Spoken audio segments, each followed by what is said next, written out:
Hello সবাইকে, কেমন আছেন সবাই? আশা করি সবাই খুব ভালো আছেন। আমরা কিন্তু এবার চলে এসেছি নতুন একটা ট্রেকিং ব্লগ নিয়ে। হ্যাঁ, ট্রেকিং ব্লগ, সেটা হলো কিন্তু কাশ্মীর গ্রেট লেকস, যার সিরিজ কিন্তু আসতে চলেছে। এখন এই ভিডিওতে শুধুমাত্র থাকবে কিভাবে আপনি কাশ্মীর যাবেন, ফ্লাইট রেট কি হবে, কোন সাইট থেকে বুকিং করবেন, এইসব নানান ধরনের ইনফরমেশন পুরো ভিডিও জুড়ে কিন্তু আমরা বলতে থাকবো, তাই প্লিজ পুরো ভিডিওটা অবশ্যই দেখবেন। গুড ইভিনিং, আজকে হচ্ছে 9 আগস্ট আর আজকে আমরা এই মুহূর্তে ব্যাগপত্র প্যাকিং করে নিয়েছি, মোজা পরা চলছে, জুতো পরে এখন আমরা রওনা হওয়া হচ্ছে শিলিগুড়ির উদ্দেশ্যে। Good morning.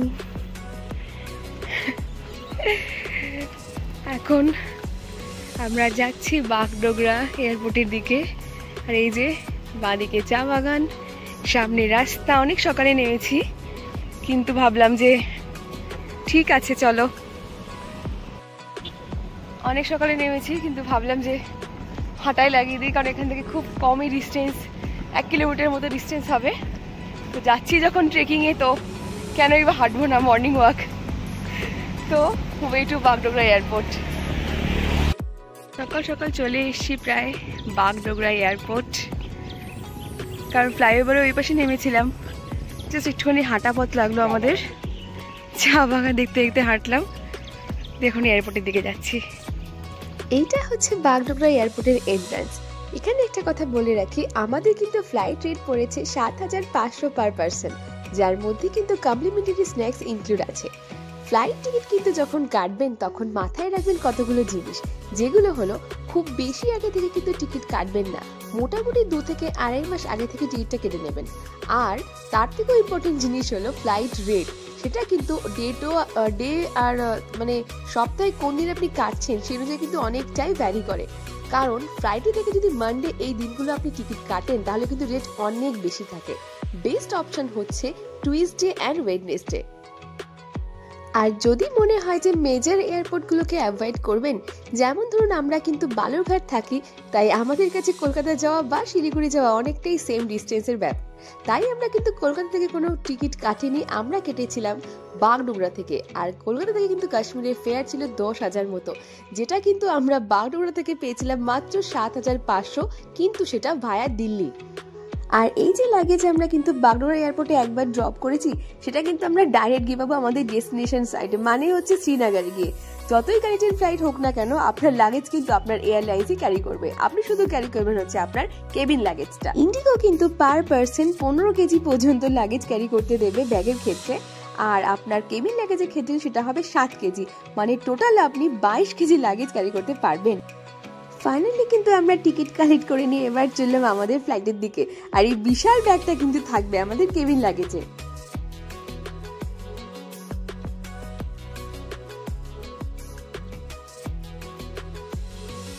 যাই হোক, আমরা কিন্তু আমাদের উইন্ডো সিটে বসে গেছি, আর এটা কিন্তু হচ্ছে আমাদের লাইফের ফার্স্ট ট্রেকিং।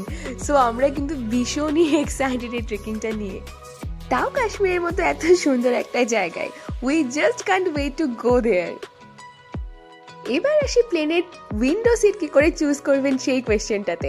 অনেকে কিন্তু এটা নিয়ে কোয়েশ্চেন করে থাকেন যে কিভাবে উইন্ডো সিট আমরা চুজ করবো প্লেনে। সেক্ষেত্রে আমি বলে রাখি, এখানে আমরা কিন্তু মিডলে চুজ করেছিলাম, তাই আমাদের কিন্তু প্লেনের যে উইংস তার ঠিক পাশে উইন্ডোটা পড়েছিল। বাট আপনি যদি বিনা উইংসের কোনো ভিউ চান তাহলে কিন্তু চেষ্টা করবেন একদম সামনের দিকে রয়ে সিটগুলো কাটতে। ফ্লাইটের রেট তো আমি আগেই বলে দিয়েছি, কিন্তু এখানে একটা কথা বলে রাখার দরকার, ফ্লাইটের রেট কিন্তু সিজন ওয়াইজ চেঞ্জ হয়। যেমন মার্চের দিকে ফ্লাইটের ফেয়ার অ্যাপ্রক্স 12K থেকে স্টার্ট হয়। এবার আসি কোন সাইট থেকে বুক করবেন। মেক মাই ট্রিপ, ক্লিয়ার ট্রিপ, গো হেভিভো, অনেকই থার্ড পার্টি ওয়েবসাইট রয়েছে, সেখান থেকে আপনি বুক করতে পারবেন। কিন্তু আমরা বুক করেছিলাম ইন্ডিগোর নিজস্ব ওয়েবসাইট থেকে। সেখানে আমরা দেখেছিলাম যে আমাদের সেম রেটেই প্রায় কমপ্লিমেন্টারি স্ন্যাক্সটা কিন্তু ফ্রি পাচ্ছিলাম। সেই জন্য আপনি যখন ফ্লাইটের টিকিট কাটবেন তখন অবশ্যই অন্য সাইট থেকে কম্পেয়ার করে নেবেন। ফ্লাইটে উঠে দেখলাম কিন্তু আকাশের মুখ যথেষ্ট ভার, আজকে কিন্তু সূর্য আমার দর্শন নেই। যাই হোক, বাইরের দিকটা কিন্তু বেশ মেঘলা মেঘলা ওয়েদার। আর অনেক জায়গায় কিন্তু শুনেছিলাম যে বাগডোগরা থেকে নাকি ফ্লাইট ধরলে কাঞ্চনজঙ্ঘার দর্শন হয়, আমরা কিন্তু এখনো দর্শন পেলাম না, তাই আপাতত ঘোলা মেঘ দেখে কাটিয়ে দিই। ওয়েট করতে করতে কিন্তু অবশেষে আমাদের স্যান্ডউইচগুলো চলে এসছে। একটার নাম ছিল চিকেন জাংলি আর একটা ছিল কিন্তু চিকেন প্যাপ্রিকা। এবার প্যাকেটটা কিন্তু খুলে দেখা যাক ভেতরে কি আছে। আমি নিয়েছিলাম কিন্তু চিকেন প্যাপ্রিকা আর বিভাস নিয়েছিল চিকেন জাংলি। এটা হচ্ছে চিকেন জাংলি, এটার টেস্টও ভালোই ছিল, একদম ফ্রেশ ছিল। আর এটা হচ্ছে চিকেন প্যাপ্রিকা, যেটার টেস্ট কিন্তু মারাত্মক ছিল। আর প্যাকেজিং তো খুবই সুন্দর করে ওরা দিয়েছিল, আর একটা কিন্তু একজনের জন্য একদম অ্যাপ্রোপ্রিয়েট। স্যান্ডউইচের সঙ্গে কিন্তু আমাদের বেভারেজটাও কমপ্লিমেন্টারি ছিল। ব্রেকফাস্ট ছেড়ে কিন্তু বাঙালির নিয়ম ওয়াশরুমে ছোটা, তো সেখানে বিভাসও একটু অন্যথা করেনি, ও একদম ডাইরেক্টলি ওয়াশরুমে চলে গেছে। আর সেই ফাঁকে কিন্তু প্লেনের ওয়াশরুমের একটা মিনি শর্ট ভিডিও করে নিয়ে এসেছিল। এটা হচ্ছে তার লুকস।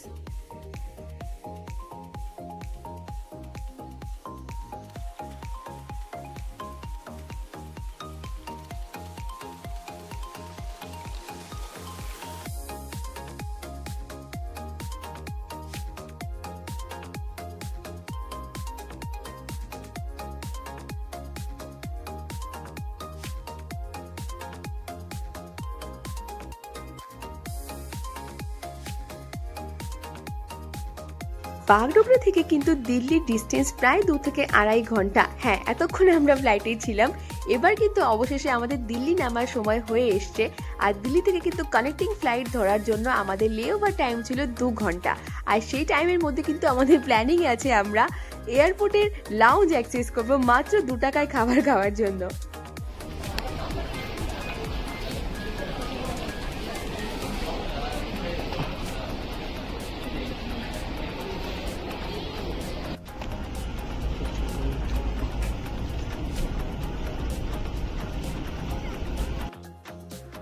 দিল্লি এয়ারপোর্ট নেমে কিন্তু আমরা লাউঞ্জে খাওয়া দাওয়া করে নিয়েছি, নিয়ে আমাদের এখন টাইম হয়ে গেছে নেক্সট সেকেন্ড ফ্লাইট ধরার জন্য।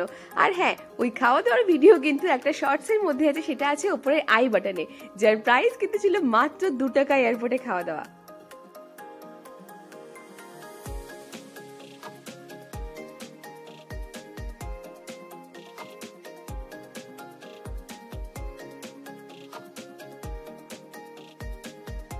দিল্লি থেকে কিন্তু আমাদের এবার কানেক্টিং ফ্লাইট আমাদের ডাইরেক্ট শ্রীনগর নিয়ে যাবে। আর এটা ছিল আমাদের কিন্তু একদম ফ্রন্টের দিকে সিট চুজ করেছিলাম, যাতে উইন্ডোটা একদম ক্লোজলি পাই। আর সেই অনুযায়ী কিন্তু আমরা বসেও গেছি।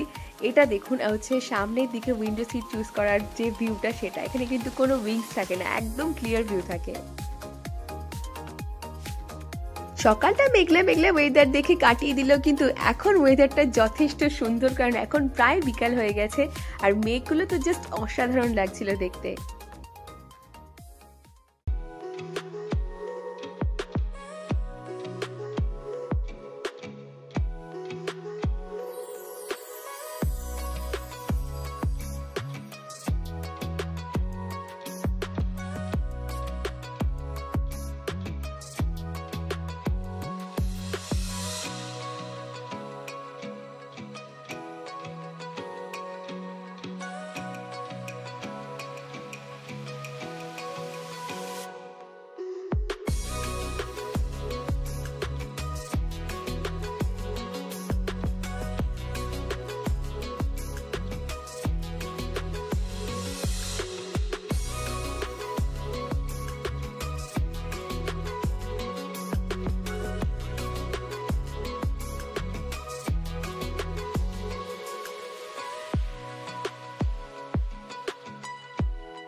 আমাদের ফ্লাইট কিন্তু এবার ল্যান্ড করতে চলেছে, কারণ মেঘের হালকা চাদরের ভেতর দিয়ে শ্রীনগর শহরটাকে দেখা যাচ্ছে। দিল্লি থেকে কিন্তু শ্রীনগরের টাইম লাগলো প্রায় 1 থেকে 1.5 ঘন্টা মতো। আর অবশেষে কিন্তু আমরা পরন্ত বিকেলে শ্রীনগর পৌঁছালাম। হ্যাঁ, এখানে একটা কথা বলে রাখি, শ্রীনগর এয়ারপোর্ট কিন্তু আর্মি বেস, তাই এখানে খুব বেশি ফটো বা ভিডিও কিন্তু প্রহিবিটেড।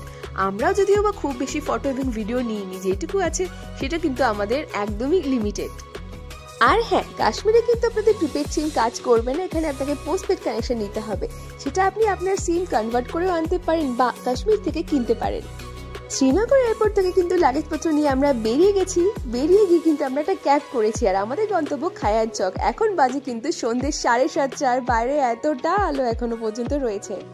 600 টাকা ক্যাব ভাড়া দিয়ে কিন্তু আমরা আমাদের হোটেলে চলে এসেছি, যার নাম কাশ্মীর ইন। আমরা কিন্তু এখানেই স্টে করব।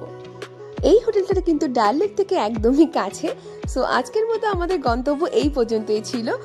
সবাইকে টাটা অ্যান্ড বাই বাই। ভিডিওটা ভালো লাগলে অবশ্যই লাইক, কমেন্ট আর সাবস্ক্রাইব করে দেবেন।